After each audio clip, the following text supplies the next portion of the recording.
figure out how slowly over time, super slow over time, like I talk to people about stuff like, can you make your shavasana 1 minute longer? Like we can Yeah. start with that.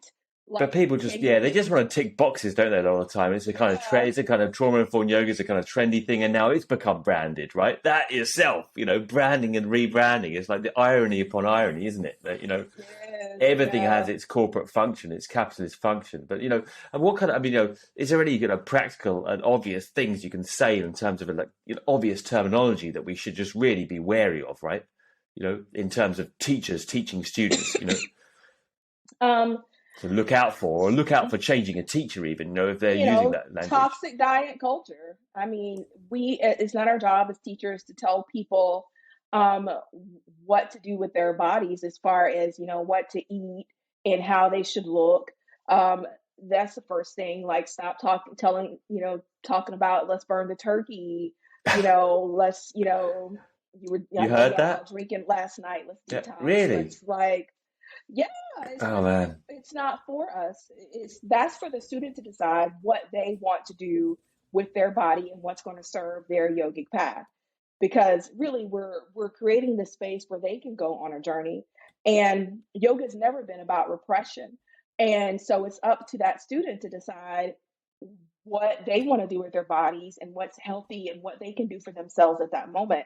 And making them feel ashamed about where they are in that moment is not going to keep them on the path of yoga. It's about creating this environment and so that they can one day be empowered to decide what is best for them on their path and where they're at.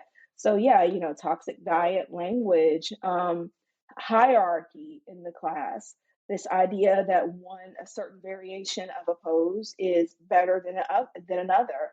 This idea that pose chasing is what we're really trying to do, and it's the Mm. hallmark of discipline, honestly, is, pose chasing, and that hypermobility is a hallmark of discipline and of a good yogi and a person who knows what they're doing, or of a good teacher. Um, this gaslighting, there's so much gaslighting in the yoga community when people say what it is that they're feeling, trying to basically, like, not validating what it is that they are saying, so that they can be on brand with whatever it is that you're trying to do. Mm-mm. So those are a few things that What we can about do. cues? What about cues to avoid or to use? I mean, as I said, I think I used some terrible terminology back, over the years, right? Modifications and, and things that I Hmm. was unconsciously, saying that the person is less or they can't do that. So if you can't do that, then do this, but it's like Hmm. not realizing how Hmm. the person might feel that can't do that because I had the privilege of, of being able to do that naturally. So variations. I always like to use this example of like um, a cake. So I could be like, hey, everyone, I cooked 3 different variations on chocolate cake, and you can choose which one you like. Well, you say So that in the this chocolate, class. well, and then I would use this type of thing in class, but I'm gonna use this chocolate cake idea. Yeah. So you can have a chocolate cake. So this chocolate cake over here is dark chocolate. This one is more of a milk chocolate cake. It's chocolate all through, but milk chocolate. This one's dark chocolate icing, dark chocolate on the sponge. This one over here is chocolate icing, but it has a vanilla cake on the inside. These are different variations, and you can choose which one, which is different from saying that if you're a real chocolate lover, you're going to go with a dark chocolate cake. Yeah, But yeah, yeah. if your palate's not that sophisticated, you can take the vanilla cake with the chocolate icing. It's those differences. So if I give variations in class, they're just different types of chocolate cake. The other chocolate cakes are not better. So if I'm teaching a class and I'm like, triangle pose, you can place your hand on your shin on a block or grab your big toe. I'm not saying big toe is better, hand on the shin is better, hand on the block is better. I'm just giving variations. There's no Yeah. reason for me to give any adjectives. There's no reason for me to say, well, if you're a beginner, put your hand on your shin. If you're feeling really tight, put your hand on the block. And if you've been practicing Yeah. for a long time, grab your big toe. Like, there's no reason for me to say any of that. I just give the options, and people will play with them. So like if someone puts their hand in their shin and they're like, well, I want to try to block, and that's too much, they're just going to put their hand back on their shin. I don't need to say anything about it. That's for them to make Yeah, their yeah, yeah. decisions about which one is the one that they want to choose, without me, giving these right or wrong adjectives. One is better than the other type of thing, right? And in Ashtanga, you might say first, hey, grab your big toe. Also, you can put your hand on your shin or on a block. Like you can do it backwards if like you're like, well, I gotta say what the right thing is. You can do it backwards. Or you can just watch your students and see who needs what. Maybe you're looking at somebody and you're like, they need the block one. And so you just say that one out loud and see what happens. But like it's their journey.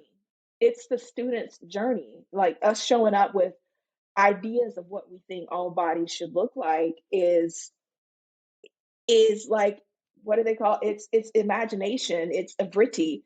It's like, Yeah.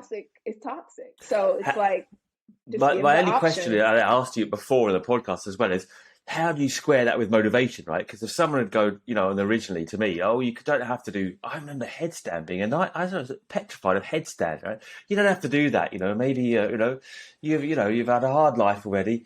Don't do headstand; it'll traumatize you, or whatever. Like I would have gone, all right, okay, I won't do it. Do you know what I mean? So how do we square this kind of, nurturing with also just getting people to a little bit, like, or do we get people to push the edge at all? Do you know what I mean? Like to push forward, to So transform, so the question I ask is, what is the edge, and how can I know that for someone? right? Yeah. And how do I know what everybody needs something different from their yoga practice? And how can I create a space where they can get all the things that they want and that they need individually as they figure out what that is? Um, and I think about like kids. I have my daughter, she's grown now, and I have my grandbaby. When they get around other kids, they start to like, like for instance, when she first went to daycare, she was not drinking from a cup, and she wasn't fully potty trained, and literally within like a week of going, she was potty trained and drinking from a cup. It's like when they see other kids doing stuff, they want to try it. They want to do that too. When they see the older kids doing things, they want to try it.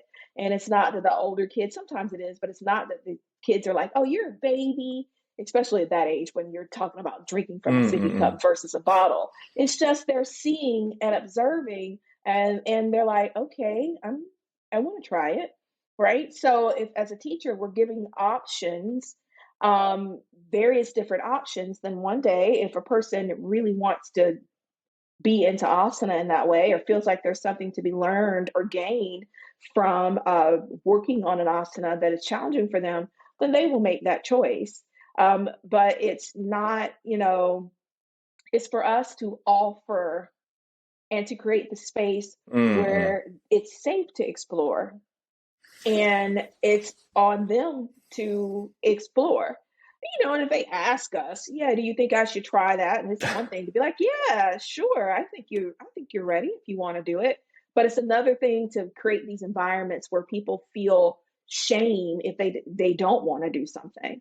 Like I think about, catching in Mysore and Oh how yeah, big yeah, it is, and everybody crazy. has to Yeah. catch, and you have to wait at the top of your mat for strangers to come catch you that you don't know, and like have no trust of, how there's absolutely no safety, and the trauma that can come from that, like because there's this feeling of everybody has to do it and there's not a choice here.